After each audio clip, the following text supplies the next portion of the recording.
Hello guys, মাহে রমজান মুবারক। তো রোজার প্রথম দিনেই আমি একটা ভিডিও নিয়ে এসেছি, তো পরে বলছি কীরকম ভিডিও এটা।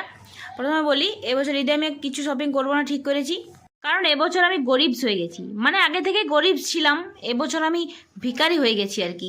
এখানে যতগুলো পিস দেখতে পাবে বা পাচ্ছ সবগুলোই আমার, কতদিন ধরে জমিয়ে রেখেছি আমার নিজেরও মনে নেই, তবে বেশিরভাগই হায়দ্রাবাদের, কারণ যখন আমি গিয়েছিলাম তখন এগুলো কিনে এনেছিলাম, কিন্তু একেবারে জমিয়ে রেখে দিয়েছি। ফেসবুকে কদিন ধরে একটা লেখা দেখছি যে শখ করে সেলাই শিখেছিলাম নিজের জামা কাপড় বানানোর জন্য, বাকিটা ইতিহাস। হ্যাঁ সত্যি, বাকিটা ইতিহাস, না হলে এত কিছু জমতো না। আসলে আমি কিছু খুঁজেই পাই না, যখনই বের করি যে বানাবো তখনই গোল গলা আর চৌকো গলা এসব ছাড়া আমার কিছু আসে না। তারপর ভাবি যে ডিজাইন বানাবো, থাক। আর ডিজাইন বানাতে গিয়ে আমার আর কখনও বানানো হয়ে ওঠে না। এমন সময় বানানো হয় কালকে বিয়ে বাড়ি যাবো, আজকে রাতে বানাচ্ছি, কালকে অনুষ্ঠান আছে আজকে বানাচ্ছি, এরকম হয়। তারপর সেই গোল গোলা বা চৌকো গোলাই হয় বানানো। আমি মাকে বলেছি যে এবছর শপিং করব না, মা সেটা একদম বিশ্বাস করেনি।